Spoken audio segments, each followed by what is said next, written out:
BRS నాయకులు మరొకటి గుర్తుపెట్టుకోవాలి. ఏంటంటే ఉపాధి గురించి మాట్లాడుతా ఉన్నారు, ఉద్యోగాల గురించి, ఉపాధి గురించి. నిరుద్యోగాన్ని 10 సంవత్సరాలు నిరుద్యోగులను తుంగలో దొక్కి బీఆర్ఎస్ గవర్నమెంట్ లో నిరుద్యోగ యువతకు అనేక రంగాలుగా అన్యాయం చేసిన చరిత్ర బీఆర్ఎస్ పార్టీది. ముఖ్యంగా ఈ నియోజకవర్గంలో పుట్టామదు. ఎందుకంటే ఇక్కడికి మా నాయకుడు ఉమ్మడి ఆంధ్రప్రదేశ్ లో ఉన్నప్పుడు, మంత్రిగా ఉన్నప్పుడు ఈ నియోజకవర్గానికి ఇక్కడ ఉన్నటువంటి యువత కూడా ఉన్నతంగా విద్యాభ్యాసించాలని చెప్పి ఆనాడు మా శ్రీధర్ బాబు గారు ఉమ్మడి ఆంధ్రప్రదేశ్ లోనే దాదాపు 2-3 ఉన్నటువంటి జేఎన్టీలను ఇక్కడికి కూడా మాకు జేఎన్టీ కావాలని అప్పటి ముఖ్యమంత్రి వైఎస్ రాజశేఖర రెడ్డి గారితో మాట్లాడి వారిని ఇబ్బంది పెట్టి కూడా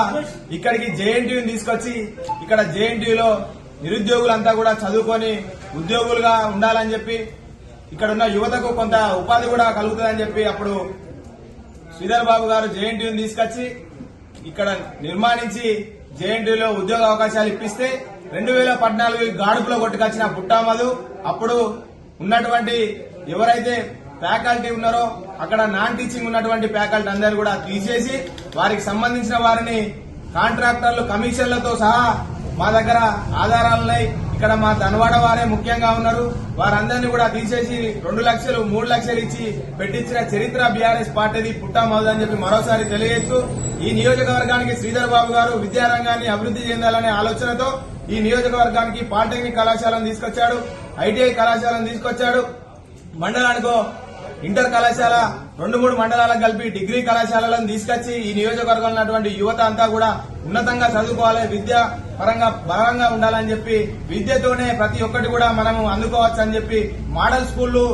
గవర్నమెంట్ కాలేజీలు, స్కూళ్లను తీసుకొచ్చి మండలానికి మోడల్ స్కూల్ తీసుకొచ్చిన చరిత్ర గౌరవ శ్రీధర్ బాబు గారిది దుద్దుల కుటుంబానికే దక్కుతుందని చెప్పి సందర్భంగా తెలియజేస్తూ పుట్టామదు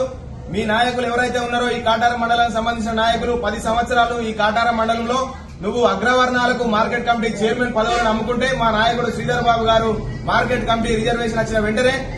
మా పంతగాని సమ్మయ్య తిరుమల గారికి ఇస్తే 10 సంవత్సరాలు మూలపడ్డ మార్కెట్ కమిటీని ఈ రోజు అద్దంలా తీర్చిదిద్దుతున్నటువంటి చరిత్ర శ్రీధర్ బాబు గారిది, గౌరవ శ్రీబాబు గారిది, పంతగాని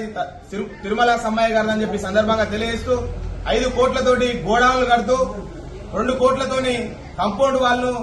ఏర్పాటు చేస్తూ అనేక రంగాలుగా ఈ కాటారం మండలంలో ఉన్నటువంటి మార్కెట్ యార్డ్ను 4 మండలాలకు అవసరానికి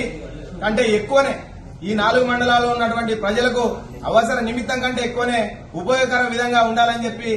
గౌరవ శ్రీధర్ బాబు గారు మార్కెట్ కమిటీ చైర్మన్ గారు అనేక రంగాలుగా నిధులు తీసుకొచ్చి అభివృద్ది చేస్తా ఉంటే దాన్ని చూసి జీర్ణించుకోలేక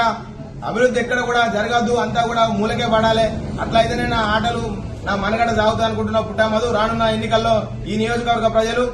రానున్న ఎంపీటీసీ, జెడ్పీటీసీ ఎన్నికల్లో కావచ్చు, రానున్న ఎమ్మెల్యే ఎన్నికల్లో కూడా నీకు తగిన గుణపాఠం చెప్పడానికి ఈ ప్రాంత ప్రజలంతా కూడా సిద్దంగా ఉన్నారని చెప్పి మరోసారి తెలియజేస్తూ నీ మాటలను పూర్తి స్థాయిలో తీవ్రంగా యువజన కాంగ్రెస్ పక్షాన ఖండిస్తా ఉన్నాం.